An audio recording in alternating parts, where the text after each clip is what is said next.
All right. Well, before we kind of dive in, again, my name is Jim Davis. I'm one of the partners at Aspen Wealth Management.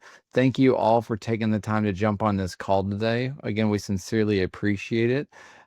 If you have been on one of these webinars before, you may know the drill. We typically start this call with explaining kind of what this process looks like. So we ordinarily will go through a PowerPoint, but at any point in time throughout today's webinar, there's a Q&A tab towards the top of your screen. There's also a chat feature.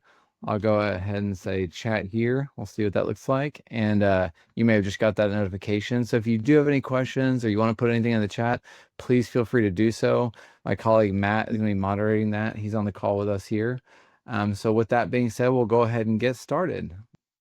I know for those of you I've talked to already about this webinar, cybersecurity is not the most glamorous topic. It's honestly, when I put these webinars together, it's funny like trying to come up with a catchy title that's at least somewhat interesting. But nobody typically wakes up excited about scams, fraud, or hackers.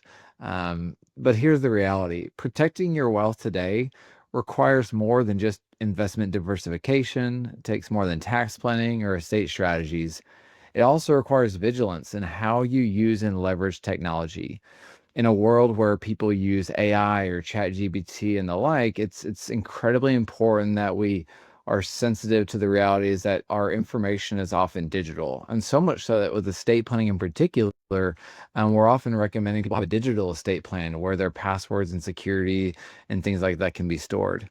And why is this important? Well, for retirees, especially successful ones with significant assets, are some of the most targeted individuals on the planet when it comes to scams and financial fraud. Criminals know you've worked hard, they know you've accumulated wealth, and they also know you may be relying on digital communication with banks, custodians, and yes, even firms like ours. That makes this issue more personable for every single person on this call today or who will be watching later as a recording online. So in the next, I don't know, 45, 50 minutes or so, we're going to go down two different roads. The first thing we're going to do is talk about the most common scams that exist today. We're going to talk about what they look like, how they work, how you can spot red flags before it's too late. And then the back end of the presentation, we're going to go through some practical steps you can take today to protect your accounts and your identity. So the first half may be some horror stories or red flags or things to be wary of. But don't worry, on the second half, we'll talk about how to protect yourself and make sure you don't succumb to these types of scams. My goal here is very simple. By the end of this webinar, I want everyone on this call to feel more confident, prepared, and less at risk. You don't need to be a tech expert. You don't need to work at Geek Squad. You just need to know what to watch for and which steps matter most. So let's start 1,000 feet in the air. I always use the expression like forest through the trees versus trees through the forest. So what is a scam? Okay. A scam is essentially a dishonest or fraudulent scheme. Someone's trying to convince you to send them money, give them personal information, or sometimes even act as a middleman in a crime, all while making you believe it's legitimate. Okay? These criminals are skilled at creating urgency. They make you feel like you must act now or else. And they often disguise themselves as trustworthy, sometimes as family members, government agencies, well-known companies, title companies, real estate agents, the whole gambit. But here's the tough reality. Scams are increasingly on the rise, and no one is immune. Last year, Americans alone lost over $10 billion to fraud-related schemes. And that's just what was reported. People of all ages fall victim, but retirees lose more on average because A, they've accumulated wealth, and B, there's just a lot more scams kind of related to that demographic or that population. So what we're going to do now is we're going to walk through some of the most common scams that target people, like our clients here at Aspen and just clients who are in the retirement phase of their lives. The most common types of scams: romance scams, sweepstakes or lottery scams, government impersonator scams. If any of you have seen the recent one going around with the Toll Road Association, that's something that kind of falls in that government camp. Tech support scams, A big one that we're very mindful of is real estate and wire fraud, business email compromise, and investment scams. So we're gonna start with the one that it might get some laughs, but it's and it sounds silly, but it's something that actually happens quite a bit. Romance scams. These are scams where criminals prey on emotions. They build fake romantic relationships online, and they eventually ask for money. They most commonly target divorcees or widows, and they initiate contact, as you see here, through online features. It's a lot of virtual, it's a lot of social media, it's chats, it's avoiding in-person communications, preferring to focus exclusively on messaging apps or other online channels. A good friend of our family's actually, someone who is divorced was chatting with someone who was online. And this is a family friend who's successful, very knowledgeable, a smart human being. And he himself, you'd never think, would fall for something like this. But he met someone online who was attentive and kind, and they seemed invested in their life. And within weeks, they were asking for money to cover just a temporary expense, and sometimes it'll come up in the form of a hurdle like, hey, I want to travel to meet you or see you, but I'm having issues with X, Y, and Z. And if you're listening to that and you're laughing, you think, oh, surely that would never happen. It does. It happens all the time. Okay. Thankfully, this person paused and called a family friend of ours before sending any money. And through researching this profile, it turned out to all be stolen and fraudulent.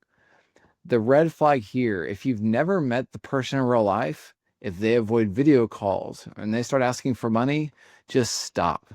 Talk to a friend, a family member, or even us before sending anything. How you can protect yourself here is be wary of these profiles. Take things slow.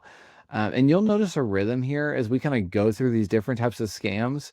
It kind of reminded me, as y'all know on this call, if we've worked together before, I've got three boys and they are as wild as it gets. But I'm sometimes reminded to like stop, look, and listen if they're crossing the road. And those same truisms kind of apply to anything we see with like schemes or fraudulent activity online. Take it slow, ask great questions, look for inconsistencies, and ultimately use caution and consult, wise counsel or friends if these issues arise. The next one are sweepstakes or lottery scams. These scammers promise large prizes, which seem crazy, but demand upfront payments for fees or taxes. So people say, how could this happen? Well, who wouldn't want to win $1 million or an all expenses paid trip to Hawaii? These are scams that promise large prizes like cash, cars, vacations, but they demand upfront payment for fees or taxes before you can collect. Okay, they'll send you a text or an email congratulating you on winning a contest. But again, as you see here on the screen, where they're really scamming people is the fees, and I say that with quotations to cover things like customs charges or identity information to deposit your winnings. So if they're not maybe gathering money from you, they may be gathering identifying information from you where they can deposit your, in quotations, winnings. One of our clients, a couple who, very successful couple, received a letter in the mail saying they'd won a sweepstakes. Now, this couple in particular, I know they'd gone to WinStar and other places, so I think at face value, like, oh, awesome, maybe they won something. The only thing they had to do, and here's the catch, was send $4,000 for processing fees, which relative to the prize was a nominal fee. It sounded tempting until a family member called us to double check, and sure enough, it was obviously a scam. Legitimate contest will never require payment up front. And here's a real easy litmus test to find out if it's legitimate or not. If you never entered a contest, you likely didn't win one. And so if you didn't enter one, it's likely a scam. So how do you protect yourself? Just please don't provide any personal or financial information to anyone who ever contacts you in the form of a lottery prize or some kind of winning. This is one that's probably we see more often than not. There's a lot of literature on government impersonator scams, specifically as it pertains to like the Social Security Administration, IRS, or local law enforcement. The scams here involve criminals pretending to be employees of the IRS or Social Security or Medicare. And their goal is very clear. It's to frighten you into paying something as quickly as possible. One story we've heard and from several other peers in the industry or through security professionals we work with are people who are successful retirees who, I mean, these are people who have done well for themselves and are very knowledgeable, but they get these phone calls, and these phone calls are about maybe agents who are requiring that they pay something like an immediate fine up front, lest their Medicare benefits be withheld or their Social Security be suspended, their Social Security benefits be suspended. And so if you get a call from someone from Medicare, Social Security, and they're saying, hey, we've identified, or we feel like there may be some fraudulent activity on your account. Will you please confirm your identity? Will you provide us with your social and all that? And it doesn't, when you put it in terms like that, it actually sounds like, wow, these government agencies are doing me a favor. They're proactively reaching out to me. They want to make sure my information is safe and secure, when the inverse is true, as we know, and it's actually a scammer reaching out trying to grab your identifying information. The truth is simple here. The IRS communicates by mail, not by threatening phone calls. Social Security doesn't suspend members, and law enforcement doesn't accept gift cards or Bitcoin as payment. That's a scam that some people use quite often. So how do you protect yourself if the Social Security Administration or the IRS or law enforcement ever reach out to you and threaten you that if you don't pay X, you could lose benefits or face fines or criminal charges? Well, first thing you do is you do not wire money. You do not mail cash or use gift cards. But one of the things you see here on the screen is, and don't click links, but call the government agency directly. Call the Social Security offices or the IRS or law enforcement, or call our office at Aspen, and we will make sure we get you the right information for those direct agency offices. Because if those things are being true, or you're being proactively contacted and there is any semblance of urgency around that, it is likely to be scam related in nature. And to be clear, scam related schemes like we're talking about this call today, they may not be gathering money, they may not be stealing money, but they could definitely be stealing identifying information, which can be used to subsequently apply for credit cards or other fraudulent related activities. One scam that we see quite often, especially amongst elderly individuals who aren't as comfortable using technology. My own grandparents fell prey to this at one point in time. These are scammers trying to exploit your fear of like computer viruses, and hackers trying to steal money and your identifying information. These are scams that trick you into believing your computer may be infected, or you need to call some kind of fake support number. And once connected, they're going to try to gain remote access and maybe charge you for bogus services. So they'll act like they're part of iCloud or Apple, or they'll act like they're from Norton or McAfee, these major organizations. It's these antivirus softwares, and they're letting you know, hey, there's been an update, or your software's out of date, it needs to be updated. Let me go ahead and patch in and make sure I get it updated for you. And you can see how people fall prey to this, because if you are someone who's not as technologically savvy, and one of these service providers who you may feel like you may be paying a monthly or annual service for, if they call you and just say, hey, we want to check on you and make sure your computer's up to date, it's very easy to think about either yourself or a loved one or a family member who you could entertain the possibility of why that sounds like a good idea. Hey, this service that I'm paying a monthly fee for, an annual fee for, they're calling me just to make sure my stuff's up to date. Yeah, that's great. But in fact, what they're doing is they're patching into your computer to steal identifying information, or they're trying to gather credit card information so they can upsell you on the next package that Norton or Apple or Microsoft has to offer to strengthen the security of your computer. So the intentions aren't malicious. They're actually, they make sense. And because they make sense and because they look so legitimate, that's why a lot of people fall prey to these types of scams or schemes. One of our clients that I work with, a multi-generational family, saw this last year during the holidays. And it was their grandson actually using the family computer, who clicked on a pop-up and that claimed the computer's compromised. And he called the number, and the scammers tried to get remote access, but thankfully his parents shut it down immediately. Realized it just seemed a little suspicious. So what did they do? Just like we recommend they do, they were skeptical. They contacted that company directly. They said, absolutely not. That's not us. Please do not click on any links they send or forward your way. So how do you protect yourself here? Again, going back to stop, look, and listen. Just be cautious. Be skeptical of any party contacting you about anything tech related. Reverse the script as we did with the government offices and contact their companies directly. You may be on hold listening some, I don't know, like whether it's Apple, like some YouTube record on on hold music, but I promise you it will be time well spent just to make sure your information is safe and secure. And again, these companies, these big ones, Microsoft and Apple, they do not call you. Okay. I mean, think about it. If you have an iPhone or if you have a PC computer, Microsoft and Apple don't call us on a regular basis at all, right? So if someone does call you, I would just make sure your spidey senses go up as soon as possible, and shut down any information that they ask you to provide. The next one that we are very, very, very sensitive to, not that we're not sensitive to other ones, but um, this is one that when the mistake is made, it's incredibly difficult to call back. You know, with information related schemes or social, like credit related schemes where someone steals a credit card, you could shut down a credit card, you could freeze your credit. But sending a fraudulent wire, especially if it goes internationally, is incredibly difficult to claw back. So these are types of scams that target people who are buying and selling property, and they have become incredibly sophisticated.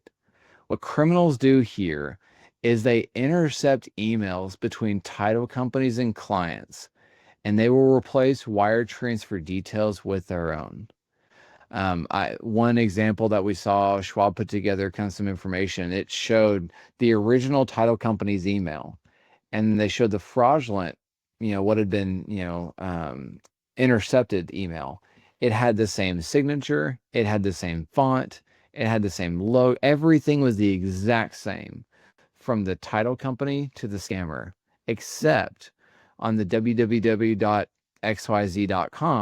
there's one additional letter at the very top of the email. No one would have, I mean, almost impossible to catch. Okay. And so what do we do? How do you protect yourself? When it comes to wiring money, anything related to wires and real estate transactions, you always, always, always confirm wire instructions verbally when they are received electronically, and confirm them using various channels. There's different questions you can ask, and if you have any questions about that, please feel free to give us a call or send us an email or put something in the chat. But there are things you can do. As an example, when you confirm a wire, when you call the title company, you don't give information. You ask that they provide you with information. You don't disclose details. You ask them to disclose details to make sure this information is valid. One of our clients, who's a retired executive and is very detail oriented, was about to wire money for a vacation home just a few years ago. They got an email that looked just like their title company with new wire instructions. But thankfully, when we paused and called, we found out it was fraudulent. Years ago, when I was at a different institution, I started a large national firm, and we had an entire wire fraud department.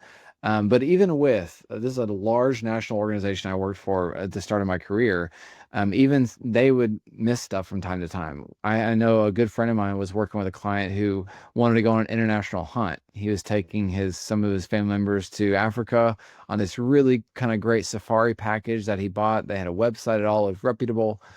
He wired out money, and he called the hunting organization, and it didn't go straight to voicemail. It was disconnected. And you know where I'm going with this story. It didn't take a whole lot of research to find out that money was long gone, and he was never going to see it again. And that's the kind of stuff you just want to make sure you're scrupulous about and always proactively safe about before sending a wire. This is one that if you work for a company or you're not retired yet, a lot of people receive information about this, but email compromise. It's one of the most financially damaging crimes, as many of us rely on email to conduct business. These scams involve email impersonation. Criminals here, they pose as like trusted contacts, like CPAs, attorneys, colleagues, and they get you to send money or sensitive information.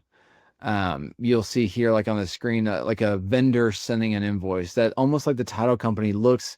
Let's say you're a like my father-in-law works in like the auto industry. Let's say he has a parts vendor that he regularly sends money to for like paint and body materials or supplies. And he sends checks monthly or biweekly or weekly. I mean, if he's sending regular invoices, and then one comes through and it looks, I mean, identical, and they simply say, hey, we've gone ahead and moved offices, can you please send that check to this new mailing address? You can see how that would be very easy for someone, in like an administration or something, to kick off a check or send it through QuickBooks and not think much of it. But that's where they get you, right? This could be a payroll representative calling. Let's say you I don't know, use whoever, ADP for your payroll, for example. If they call you and say, hey, we're going to go ahead and make some changes, we just want to confirm your direct deposit information. Can you provide us with your account and routing information? It doesn't sound as exotic or like an African safari hunt. It sounds just kind of like someone reaching out saying, hey, we want to make sure we have our facts and figures correct. And that is how information gets disclosed fraudulently. One of our clients, before, this is a while back, they had an email from their CPA asking for updated account information so they can make sure that their refund was deposited to the right bank, and account number and routing number. And everything looked legitimate, but something felt off because the CPA had never emailed or asked about that before. So we just called the CPA and discovered that that email had actually been spoofed. And so that was something that happened years ago that is kind of seared in our memories at Aspen. So, what is the lesson here? How do you protect yourself? If you receive an email with unusual financial instructions, just pick up the phone, call the person directly to a number that you already know, that you already have on file, and make sure that you verify that request verbally or in person. And do not click on anything in an unsolicited email asking to verify account information. I think this last little point for how to protect yourself can be true for all of these. It's how do you protect yourself? You scrutinize, scrutinize, scrutinize, and use two-factor authentication. That's a very important tool that we'll talk about here in a little bit. One of the next scams that are very common are investment scams. These scams dangle like unbelievable investment opportunities, guaranteed returns, insider tips, crypto options. It's a scam with a once in a lifetime opportunity, and you can see how if someone was in a really difficult financial position, this could be a very attractive opportunity, and if the marketing materials are pretty enough, it can seem reputable enough as well. But these are why they call them pig butchering scams. They use fake images, false return information, and once the money is wired or crypto is exchanged, it's not easy to recover these types of monies. Years ago, I worked for, I've worked for a few firms over my career, but I worked for a firm and I was new to the private equity world when I transferred to this family office. And I loved the work I was getting and the sophisticated estate planning and tax planning. But, working in a family office, a lot of these families were very fluent. And so they got emails all the time with these private investment offerings. And I'll never forget what my manager told me. And he knew I was happily married with kids at this time, but nonetheless, he asked me, he said, Jim, if you were to ever, are you on any of those like online dating apps? Like I guess it'd be like Tinder or whatever they were, eHarmony, whatever they're called. And I laughed. I said, man, I'm not on any of those things. I'm happily married with kids. And he laughed and he said, well, let's just entertain the idea that you were to some point get on an app. Do you think you'd post an unflattering or ugly picture of yourself on one of those applications? Like, well, no, obviously I wouldn't. He said, well, listen, private equity is no different. No one in private equity sends ugly pitch decks. So these pitch decks, these investment opportunities, they often look incredibly attractive, right? But what's important is not looking at the graphics or the color schemes or the how pretty or ugly the thing is, but it's looking at the data, looking at who is sponsoring the investment, looking at their track record, and vetting the deal scrupulously. Okay. So what is our advice here? Always run investments by your investment professional or your financial advisor before pulling the trigger on something. That's a fancy way of saying do your due diligence. You need to verify the legitimacy of investors using their professional credentials and then their regulators or FINRA. So one great website that you can reference, anyone, myself included, is BrokerCheck. If you look up BrokerCheck, you should be able to find any financial professional's information online if they are truly a licensed financial professional. Okay. And lastly, if it sounds too good to be true, guys, it likely is too good to be true. So please be skeptical, especially as it pertains to more affluent clients who are more prone to receiving these types of marketing schemes or these, investment scams. Okay, so that covers all the different most common types of scams. So the next question is, what do you do if you've been targeted? What happens in the chance that throughout this presentation you see something and go, I might have fallen victim to one of those things. Or if you see one come up in the future, it could, very statistically speaking, it will happen to everyone on this call at some point in time. So not that you fall victim to it, but you're at least approached in some capacity by a spammer. So what do you do if you suspect or realize you become the victim of a scam? Well, the first thing you do, you stop communication immediately. Do not respond, do not send money, and do not click on any links. Number 2, contact us or Schwab or your custodian or your financial professional immediately. If your account or your investments or your assets could be at risk, your financial professional or the team at the custodian where your money is held will right away work to make sure those assets are secure. Number 3, document everything. Emails, text, screenshots. This is the data that investigators will use to track where the information came from and if anything can be done to stop or prevent it from happening to someone else. Lastly, file a report with the FTC or local authorities. One of my good friends had his credit card information stolen and a ton of money just racked up. So by the time he caught it, right, and he contacted the local authorities, they said, well, the first thing we need to see is, evidence, right? I mean, you can't press charges without evidence, right? And so the first thing they wanted was emails, screenshots, information from his bank statements, things like that.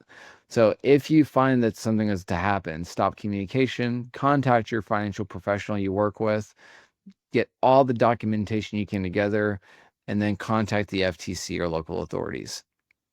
And remember, the sooner you act, the more likely you are to limit the damage. So we've covered the different scams that are out there, the different ways that many people are approached or attacked or, schemed against online. So now we're going to go over 10 steps to protect your accounts. The first step is using strong, unique passwords. This is not your, last name and your date of birth or your kid's first name and if you have 3 kids, your kids' first names or anything of the like. You want to use strong, unique passwords. This would be helpful if you had like a password protector or a password like storage keeper where it can generate those obnoxiously long special character combinations of passwords that are very hard to replicate. And admittedly, they're also very hard to type in like your smart TV at home or your laptop when you need to type it in. But it's always better to be safe than sorry, and using very complex, sophisticated passwords through some kind of like password keeper is a great way to do that. Okay. The next one is enabling two-factor authentication. This is probably the single most powerful tool you can use. With two-factor authentication, even if a hacker gets your password, they can't log in without the code that's sent to your phone or your app. So please, if you haven't researched two-factor authentication before, please do so after this call. It can be a phenomenal feature to have on all your devices just to make sure everything has that extra layer, that extra factor of security. I've got kind of a funny story that applies to this, and it just came to mind this morning. Over the weekend, my wife and I were with our kids running some errands, and our youngest is potty training and had to go to the bathroom. Well, we happen to be right by our office here in the Dallas Fort Worth area, and so we popped in so my son could go to the restroom. We got in the car, we're ready to keep running errands, and I realized I left my phone and my keys to the office safely and securely locked inside of our office. And on a weekend, I wasn't going to bug any of my colleagues to come to the office to save me in my foolish mistake. But what I thought was funny about that was I thought, okay, no worries. I'll go home and I can email clients. I can connect with my team. If something urgent were to happen, I could access my personal device, my work related device, over my laptop. But then it immediately clicked. I couldn't because we have two-factor enabled with our devices. And so what I like about that is in a world where my laptop was ever stolen or my phone was stolen, one would not work without the other. And so it just creates a nice mechanism to where you make sure that if someone were to steal a password or a device, like it's just an extra layer of security that I love that we have amongst all of our team at Aspen. The third, set up alerts on your accounts at your financial institutions. Account alerts are like a smoke detector for your finances. They're not going to stop the fire, but they'll sure give you warning and time to act. You can set up alerts. So as if you're a client of Aspen, we custody through Schwab. So you can set up alerts through Schwab and they'll send you text messages or emails anytime money moves, anytime someone logs in from a new device, or anytime your password is changed. And not just Schwab, but a lot of institutions do this, like whether you keep your credit cards or whether you do your banking information. So please set up those alerts. You may not want to do it for transactions over $50, but anytime someone logs in from a new device, that would catch my interest. Or any move money occurrences, I would want to know that as well. One of our clients here at Aspen was out to dinner not long ago, and she actually got a text alert from one of her institutions saying someone had tried logging into her account from California. Well, Susan lives here in Texas, right? It's very hard to log in from something when you're half a country away. So we immediately called her banking institutions. They froze the login attempts. We reset all devices. And fortunately, because of that alert, she made sure that her money, her assets were safeguarded where they were held. And that's the beauty of alerts. Without them, she may not have known until much later. But because she acted right away, I mean, nothing was lost, nothing happened. So please, my recommendation, set up these alerts. Think of it as putting a motion detector or a smoke detector on your assets and keeping your home safe. Tip number 4, keeping your devices updated. Now, this sounds boring, to be honest, but it's critical. Hackers love outdated software because it leaves open doors that they can sneak through. Every time your phone or your laptop or your tablet asks for an update, it's often closing down a known security hole or breach. Okay. This is not uncommon. We'll hear all the time, well, I don't want to download all those updates because it'll bog up my memory or it'll require me to get a new device sooner. Well, it's a lot more expensive than a new device, replacing money that was stolen out of your account. Okay. So I would strongly encourage you, keep your devices updated, set up those automatic updates. Don't ignore them when they come. Click it, install it, and know what you're doing ultimately is you're closing doors that hackers are looking to sneak into. The next one, especially for those who travel, I know a lot of our clients, for work-related reasons or, part of their retirement is our clients love to travel. Um, be very leery of public Wi-Fi. Okay. So for those of you who travel, public Wi-Fi at airports, hotels, I do a men's group at my church and we meet every week at a coffee shop. That free Wi-Fi may feel convenient, but I mean, essentially an analogy that makes sense. It's shouting your password across the room. Okay. And all your information. one of the clients I work with, he travels for work. I wouldn't say he loves to travel for work, but he travels for work. He was sitting in an airport and he logged into her just check how her investments are doing and her bank accounts were, set up over the free Wi-Fi. Within a day, while on her work trip, her email started getting phishing attempts, suspicious emails looking where they're from legitimate companies. And while we don't know for certain, was it a coincidence? I I'd say probably not.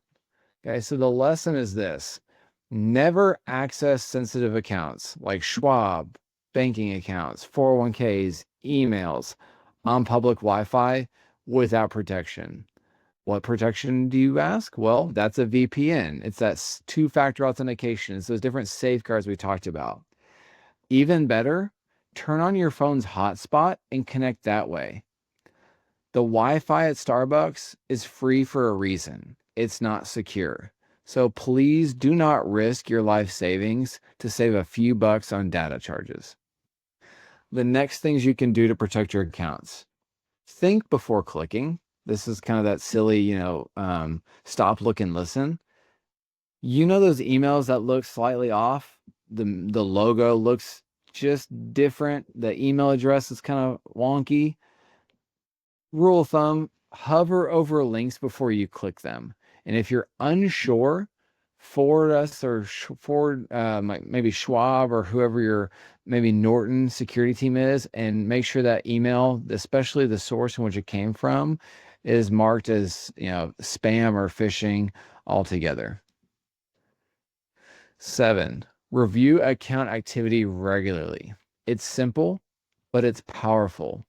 Do not wait until the quarter end to check your account activity.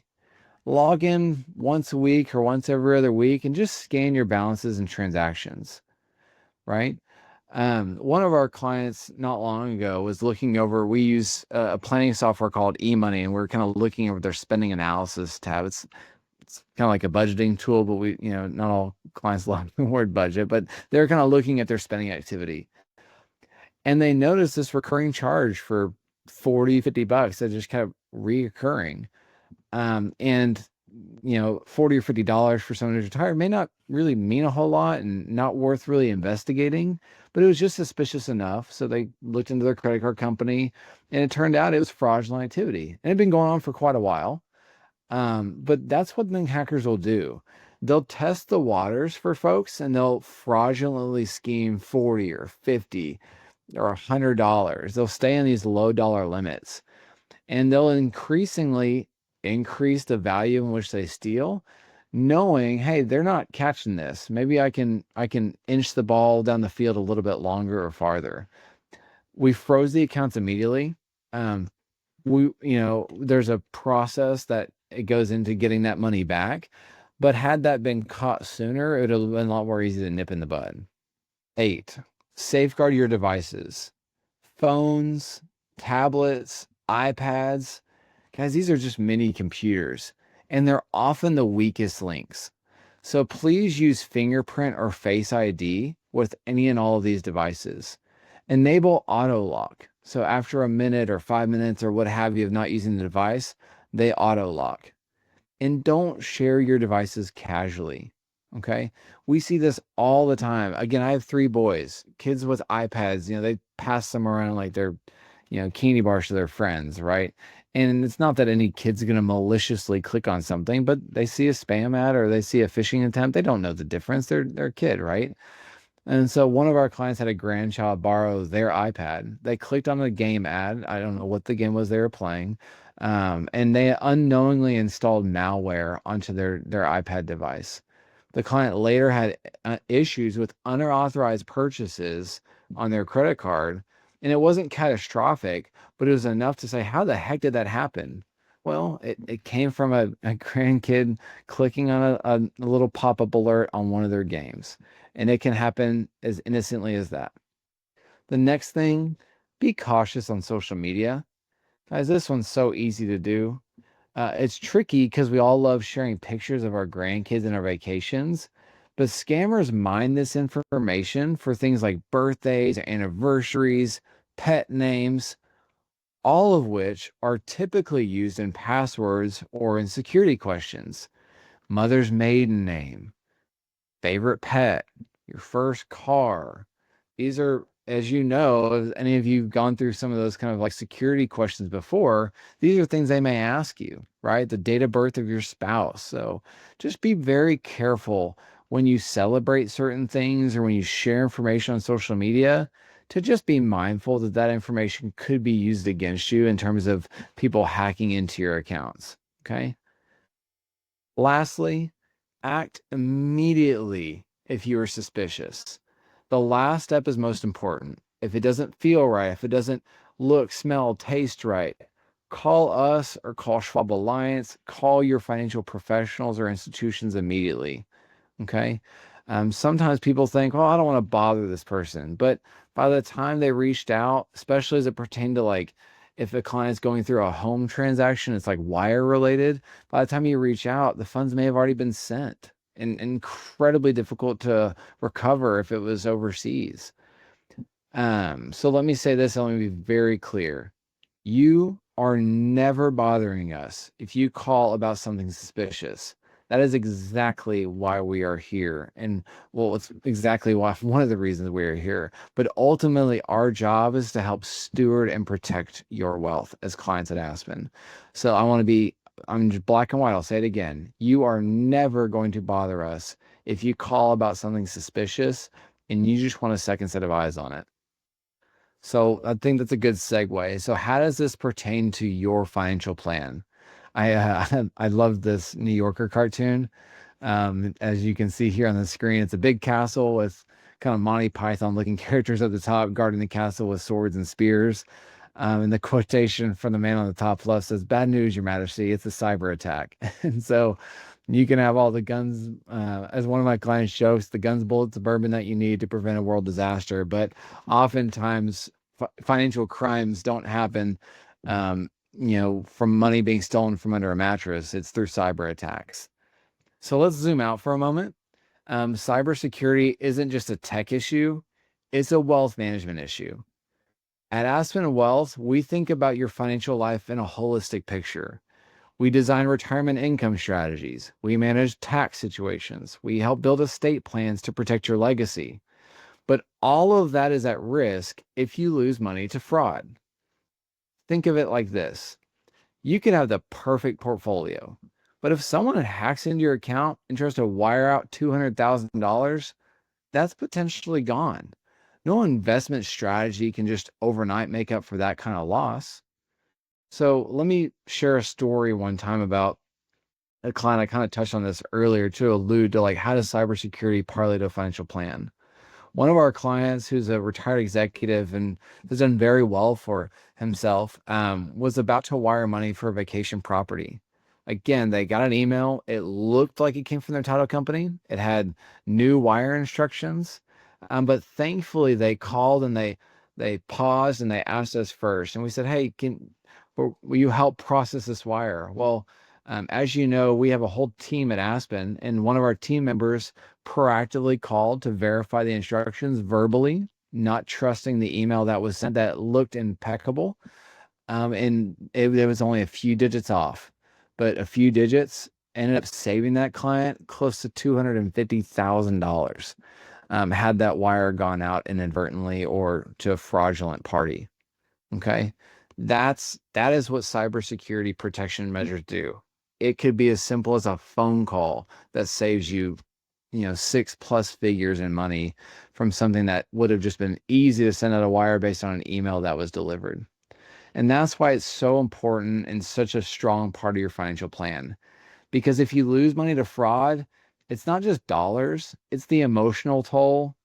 For people who go through like, that family friend of ours who went through a romance scam, or people who fall prey to like Medicare scams, which we know people who've done that. It's emotional and frankly, it's embarrassing for them, and they feel a lot of shame. And how could I have let this happen to myself or my loved ones or my family? And it's unfortunate, but our job is to sit there and remind them and encourage them, like, hey, a lot of people fall victim to this stuff. It's gotten so sophisticated. So you just need to always be vigilant and be on alert. because we never want a client to be on the other side of that transaction. This is, we got two more slides to go, but when it pertains to cybersecurity in your financial plan, how in practical ways does this integrate into your financial plan? Well, it starts with education. Knowledge is power. Like this webinar, your financial team should be educating you on these topics, equipping you with knowledge. Coordination, working closely with your financial institution or your custodians to ensure world-class security is on your side. It's one of the reasons we love working with Schwab and custodying with such a large institution, right? The amount of resources these large institutions like Schwab spend on security and cybersecurity and protective measures is unparalleled. So leaning on these organizations and the security and knowing together we're on your side. Accessibility. If you are ever unsure, like we touched on where I kind of beat the drum a little while ago, if you're ever unsure, even in the slightest sense, please make sure your trusted advisor and or financial institution is one call away. You know, that friend of mine, that good friend who had all that credit card stuff happening, unfortunately, he contacted and contacted and contacted, and it took a while to get a hold of who he needed to get a hold of to get his stuff stopped and fixed.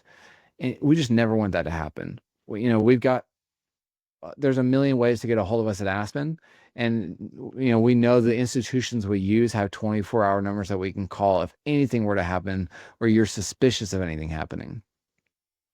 And then lastly, proactive planning. We encourage you to continue having conversations about your digital risks, not just market risks, but kind of like that castle on the prior slide. It's important to have a moat around your castle, whether that be through insurance, a proper estate plan, or a very safe and sound digital cybersecurity plan for all your digital resources. Our mission at Aspen isn't just to grow your wealth, it's to protect it so that you can enjoy retirement with confidence, knowing that the fact that you've worked your entire life to save what you've saved is safe and secure, and it will be there when you need it and at the time you need it. So lastly, what are some action steps and resources that you can take with you today? After this webinar, we're going to have this recording available on YouTube. With that, we will also send you a scam prevention guide that covers a lot of the same information, as well as the protecting your account resources that we're going to kind of create here at Aspen Wealth Management. We've already created it. We just need to go out with the video. Record a list of your financial institutions. So if anything were to occur, you know exactly who to contact and when it's, who to contact, what their number is, and just the best way to get a hold of them. Talk to your spouse or family members about today's lessons. Many scams succeed because we act in isolation and we just don't talk to one another. So if you know of someone who's gone through something similar, make sure you share that with your friends, your family, the people in your community that you go to church with. Just make sure you're engaging that conversation, not to fearmonger, but just to make people aware that this stuff is real and it's out there. And it's a lot cheaper to be on the front end of it than the back end of it. Lastly, schedule a time with your financial services professional to review your cybersecurity practices as part of your financial plan. I think this could go really well in tandem with like a conversation about your estate plan. Maybe you're reviewing your property casualty documents. Both of those kind of like operate in the camp of like what we call a defense or protection. So in that same conversation with your financial planner, make sure you talk about this stuff and maybe how it pertains to your financial plan. And that's it. So as we draw to a close, if you have any questions, there's anything that popped up in the chat, we're happy to answer those. Oftentimes after these webinars, we get a handful of emails or we get just questions that get asked. So we love and appreciate those very much. But if you have any questions, we can stick around for a few minutes. And if not, again, this will be available as a recording. So we'll record this, we'll put it on YouTube, and it'll be sent out to you via email probably in the next 5 to 7 business days. All right. Thank you all very much. We appreciate y'all. Hope you have a great rest of your week.